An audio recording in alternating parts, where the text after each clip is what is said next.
बहुत ही दुख के साथ आप लोगों को बताना पड़ रहा है कि पायल तड़वी, रोहित वेमुला और इस तरह के ना जाने कितने मेधावी छात्र और छात्राओं में से एक का नाम और जुड़ गया, अनिल कुमार जी का, जो आईआईटी दिल्ली में एक बहुत ही मेधावी छात्र थे।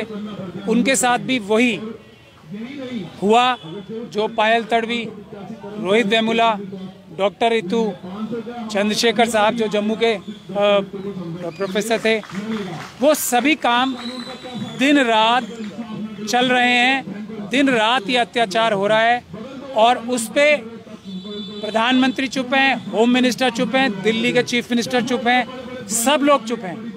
तो कौन आवाज़ उठाएगा और कौन न्याय दिलाएगा? डॉक्टर रितु को यहाँ बैठे हुए आज 5 दिन हो गए। इनको भी उन्हीं हालात में फंसा दिया गया है कि ये भी मजबूर होकर आत्महत्या कर लें और इनकी आवाज़ भी हमेशा के लिए दब जाए। आज सवाल सारे बहुजन समाज के सामने है, एससी, एसटी, ओबीसी, माइनॉरिटीज़ के सामने ख़ास तौर पे, और दूसरे इंसाफ पसंद लोग जो हैं उनके सामने भी है। क्या ये ऐसा अन्याय नहीं है जिससे बड़ा अन्याय दुनिया में कहीं नहीं हो रहा?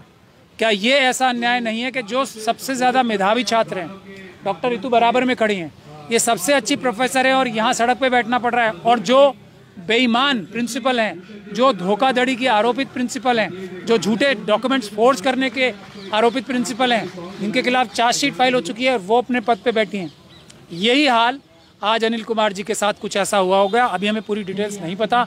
मेरे ख्याल से इससे भी ज़्यादा उनके साथ कुछ बुरा हो रहा होगा जिसको वो झेल नहीं पाए, क्योंकि इंटेलिजेंट व्यक्ति जो होते हैं वो सेंसिटिव भी होते हैं। जो जितना ज़्यादा व्यक्ति इंटेलिजेंट होता है उतना सेंसिटिव भी होता है। बहुत कम सेंसिटिव लोग, इंटेलिजेंट लोग ऐसे होते हैं जो अपना हौसला बरकरार रखें, वो इलॉजिकल बातों को भी हजम करके झेल के अपनी लड़ाई जारी रखें। मैं आज आप सब लोगों से गुजारिश कर रहा हूं कि ये G20 और हम लोग यहाँ जो आंदोलन कर रहे हैं, इसमें नंबर्स हम क्यों कम रख रहे थे G20 की वजह से, लेकिन अगर अनिल कुमार के साथ ऐसा होगा तो ये बात G20 में भी सामने आएगी। इस बात को समझ लेना चाहिए। इसलिए ज़रूरी ये है, प्रधानमंत्री जी से मैं डायरेक्ट निवेदन कर रहा हूँ कि उन सारे प्रोफेसर्स को और ख़ास तौर पे डायरेक्टर साहब को आईआईटी के एफआईआर दर्ज करके अरेस्ट करना आज ही रात को बहुत ज़रूरी है। अगर ऐसा नहीं हुआ तो वो सबूत मिटाते जाएंगे, जैसे सविता राय ने सबूत मिटाए, जैसे यहाँ के रजिस्ट्रार ने दिल्ली यूनिवर्सिटी के सबूत मिटाए। तो इन अपराधियों को अरेस्ट करना ज़रूरी है, जिन लोगों ने मजबूर किया अनिल कुमार को आत्महत्या करने के लिए। और जो कवर अप एक्सरसाइज में अभी बता सकता हूँ, कुछ ना कुछ ऐसी कहानी लाई जाएगी कि उसके पर्सनल लाइफ में प्रॉब्लम थी, उसको ये था, उसको वो था। हर एक केस में यही तो देखते आ रहे हैं हम। तो ये बात नहीं चलेगी। एकदम ज़रूरी है कि आईआईटी दिल्ली के डायरेक्टर को अरेस्ट किया जाए, आईआईटी दिल्ली के उन सारे प्रोफेसर्स को जो इस बच्चे को पढ़ाते थे उनको अरेस्ट करके तब इन्वेस्टिगेशन शुरू की जाए। SC ST एक्ट में ये ज़रूरी है कि अरेस्ट तुरंत होना चाहिए। तो हमारा यही गुजारिश है। इसको गुजारिश ही नहीं, एक तरीके से आप एक मजबूत आवाज़ भी समझ लें तो अच्छा रहेगा। प्रधानमंत्री जी से हम नम्र निवेदन कर रहे हैं, इसमें एफआईआर अभी दर्ज होनी चाहिए और इसमें अरेस्ट भी सारे प्रोफेसर्स आज ही होने चाहिए।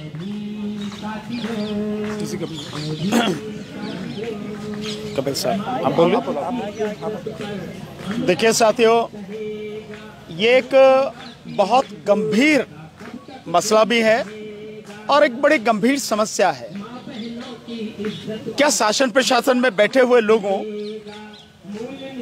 उन्हें जरा भी कभी इस बात का एहसास नहीं होता कि इस देश में नौजवानों की आत्महत्या का जो मसले हैं वो लगातार बढ़ते चले जा रहे हैं? इनके पीछे क्या कारण है? क्यों इस तरह के गंभीर अपराध हो रहे हैं? कभी सरकार ने इस बात को जानने की कोशिश करी? देश में पिछले 9 साल में जो युवाओं के बीच में आत्महत्या का जो आंकड़ा है वो 10 गुने से ज्यादा बढ़ चुका है। ठीक इसी तरह से जो मजदूर हैं उनकी भी आत्महत्या का आंकड़ा 12 गुना तक बढ़ चुका है। आखिर ये सब क्यों हो रहा है? और इसमें जो अधिकतर लोग हैं वो SC ST के लोग हैं, दबे कुचले लोग हैं, गरीब लोग हैं। अनिल कुमार जैसा मेधावी छात्र अगर दिल्ली IIT में सुसाइड करने के लिए मजबूर होता है, और अभी तो कहा नहीं जा सकता कि वो सुसाइड है या मर्डर है, कुछ कह नहीं सकते कि क्या स्थिति है। हालांकि हमें विश्वास है कि इन्वेस्टिगेशन प्रॉपर तरीके से नहीं होगी। अगर इन्वेस्टिगेशन सही होती तो रोहित वेमुला के केस में कौन अपराधी हैं सामने आता, डॉक्टर पायल तड़वी के केस में कौन अपराधी हैं सामने आता, चंद्रशेखर जम्मू कश्मीर में कौन अपराधी हैं सामने आता। अभी तक कुछ सामने नहीं आया। और अब ये अनिल कुमार का जो मसला आया है, तो दिल्ली में अगर IIT में ये सब कुछ हो रहा है तो वाकई में बहुत गंभीर मसला है। और जैसे मेरे साथी महमूद पराचा जी ने कहा है कि न केवल FIR दर्ज करके तुरंत SC ST एक्ट में जो डायरेक्टर हैं और जो प्रोफेसर्स हैं उन सबको अरेस्ट किया जाए और सच सामने लाया जाए। मोदी जी एक तरफ जो कहते हैं कि भाई मैं तो सबका साथ, सबका विश्वास, सबका विकास की बात कर रहा हूं, और दलित समाज के लिए, SC ST समाज के लिए बहुत कुछ करने की बात कहते हैं, ढोल पीटते हैं रात दिन, तो उनकी जिम्मेदारी तो पहले हो जाती है कि इस मामले में सच्चाई का पता लगाएं। और दिल्ली में तो पुलिस भी उन्हीं के अंडर में है, राज्य सरकार के अंडर में तो नहीं है। सो उन्हें इसका पता लगाना चाहिए और इसके पीछे जो भी कारण है, जो भी सच है, वो सामने आना चाहिए और ये सिलसिला रुकना चाहिए। अब इस बात का एहसास इस देश के लोगों को होना चाहिए कि IIT जैसी संस्था में अगर गरीब का बच्चा एडमिशन ले पा रहा है तो आप समझिए कि वो कितना प्रतिभाशाली होगा, कितना विद्वान होगा, कितना लेबोरियस होगा जो यहां तक पहुंचा है। और ऐसे में 21 साल की उम्र में एक बच्चा इस दुनिया को छोड़ के चला जाए, उसके माता पिता पर क्या बीतेगी, उस समाज पर क्या बीतेगी, ये बहुत गंभीर सवाल है जिनका जवाब होना चाहिए और ये सारे मसले रुकने चाहिए। इसलिए मैं भी अपनी तरफ से इस बात की गुजारिश करता हूं कि प्रधानमंत्री व्यक्तिगत रूप से इस बात में ध्यान दें और FIR होके जो IIT के डायरेक्टर हैं और जितने भी प्रोफेसर अरेस्ट किया जाए, उन्हें इस मामले में सच्चाई सामने आनी चाहिए।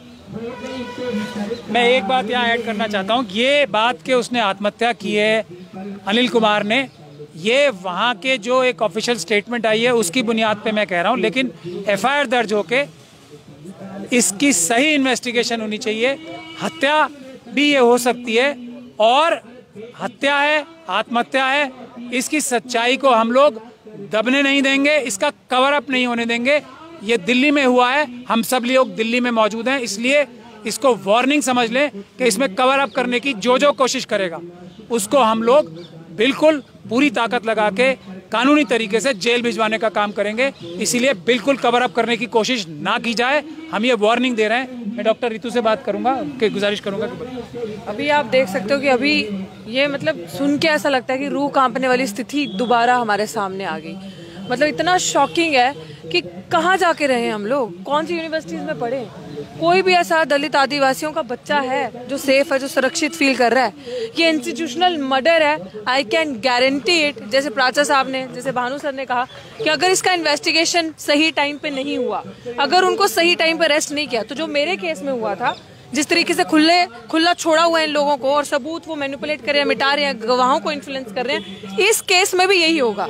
और हम यहाँ पे बैठे हैं जो दिल्ली यूनिवर्सिटी के यहाँ प्रोटेस्ट लगाया। कल मेरे साथी अभी वहीं से आ रहे हैं IIT से, कल मीटिंग है IIT में, हम लोग सारे वहाँ 9:30 बजे पहुंच रहे हैं। एंड हम लोग 100% जस्टिस इंश्योर करेंगे और सर किसी भी तरीके की लीगल मदद होगी, हम लोग सब यहाँ पे बैठे हैं। इस चीज को ऐसे नहीं जाना दिया जाएगा, क्योंकि यही तो वो चाहते हैं। आप सही मायने में अगर देखो तो ये जो अभी हुआ IIT में, यही उन लोगों का लक्ष्य है, यही चीज, ये ट्रेंड वो फॉलो करना चाहते हैं कि हर हमारा समाज का बच्चा जो पढ़ता है, जैसे भानु सर ने बताया कि IIT में ऐसे ही चले जाओगे क्या? आपका पोटेंशियल, आपके अंदर कितना मेरिट होगा जब आपका IIT में एडमिशन हो रहा है और आप सुसाइड कमिट करो, इतने कमजोर तो आप नहीं हो सकते। क्योंकि आप इंटेलिजेंट हो, आप सब कुछ देख रहे हो, आप सेंसिटिव भी मान लिया हो, लेकिन कुछ तो आपके साथ ऐसा हुआ होगा। और हम तो इस समय लिटरली हम हिल चुके हैं ये चीज सुन के। इसकी जल्द से जल्द जांच पड़ताल होनी चाहिए, उनको अरेस्ट करना चाहिए, क्योंकि हर SC/ST केस में ये लोग खुद साथ होकर, प्रशासन पूरा मिलकर FIR ही नहीं लॉन्च होने देता और अरेस्ट ही नहीं होने देता, ताकि उनको पूरा टाइम दे दो, वो सबूत खत्म कर दे। और हम लोग कल सुबह, ये साथी मेरे हैं, ये भी बोलेंगे, स्टूडेंट लीडर हैं भीमार्मी से, आप भी बोलो कि आप क्या देख के और कितने बजे मीटिंग है, आप बताओ साथियों को। अभी हम IIT रैली से आ रहे हैं, मतलब हमारी टीम पूरी IIT रैली में थी, और उनका जो साथी अनिल कुमार, जो एक दलित स्कॉलर, IIT में तमाम संघर्ष के बाद, अब देखिए IIT में एडमिशन लेना इतना आसान बात नहीं है, तो IIT में इतना संघर्ष के बाद एक व्यक्ति वहाँ पर एक स्कॉलर के रूप में जाता है, उसके बावजूद उसको तमाम ऐसे इंस्टीट्यूशन के अंदर इतना जातिवाद का सामना करना पड़ता है। उनके जो क्लासमेट्स थे, आज उनसे हमारी बात हुई, कल 9:30 बजे हमने वहाँ पर पब्लिक गैदरिंग रखी है, पब्लिक मीटिंग रखी है, हम लोग उस पर इस जातिवादी मानसिकता पर खड़े होकर बोलेंगे, और ये आंदोलन भी उससे मैच करता है, सीधा बताता है कि क्या तभी उन लोगों का और ऐसे लोगों का तभी उनका माथा खुलेगा कि जब तक सुसाइड में पहुंच जाएं। अब डॉक्टर रितु के केस में देख लीजिए, क्या तभी वो उजागर होते, क्या तभी उन पर फर्क पड़ता जब वो सुसाइड कर लेते? तो ऐसे तमाम केस IIT जैसे संस्थान में, DU जैसे संस्थान में लगातार हो रहे हैं। ये आंदोलन उसका गवाह है, और ऐसे आंदोलन ऐसे केस को बचाने के लिए है। हमारे साथी लोग और जो इस संघर्ष में तमाम हर तरीके से हमारी मदद कर रहे हैं, वो लोग इस संघर्ष में लगे हुए हैं। और IIT में साथी अनिल कुमार का जिस तरीके से इंस्टीट्यूशनल मर्डर हो जाना, ये कोई आम बात नहीं है, इसके खिलाफ हम बोलेंगे, और कल 9:30 बजे IIT दिल्ली पहुंच रहे हैं। तो आप सबसे निवेदन है, और तमाम जो मीडिया के माध्यम से देख रहे हैं, कि कल IIT गेट पर पहुंचे सारे लोग IIT दिल्ली पे, वहाँ 9:30 बजे हमारी पब्लिक गैदरिंग है, पब्लिक मीटिंग है, उस पर खुलकर बात होगी। जय भीम, आप सब लोग पहुंचिएगा उसमें। देखिए, ये जो आंदोलन दिल्ली विश्वविद्यालय के 4 नंबर गेट पर डॉक्टर रितु सिंह के लिए किया गया है, इस आंदोलन की जो टैग लाइन है, वो पहले ही दिन से हमने ये बनाई है कि मरना नहीं लड़ना सीखो। और जो मेधावी छात्र आत्महत्या करने के लिए मजबूर हो जाते हैं, उनको जब कोई प्रोटेक्शन नहीं मिलता, उनको कोई रास्ता नहीं मिलता, तब इस तरीके के कदम उठाए जाते हैं। तो इस यहाँ के आंदोलन से पूरे देश में यही मैसेज देना था, और दे रहे हैं हम, कि कहीं पर भी कोई इस तरीके की घटना होगी तो हम लोग मिशन सेव कॉन्स्टिट्यूशन के बैनर के नीचे हर जगह जाकर के हम विरोध करेंगे, और इसकी तहकीकात तक जाकर जो अनिल कुमार जी के साथ हुआ है IIT दिल्ली के अंदर, उसके सबूत इकट्ठे किए जाएंगे, जानकारी हासिल की जाएगी, और अगर जरूरत पड़ेगी तो निश्चित रूप से डॉक्टर रितु सिंह के आंदोलन की तरह IIT में भी एक बड़ा आंदोलन हम वहाँ पर शुरू करें।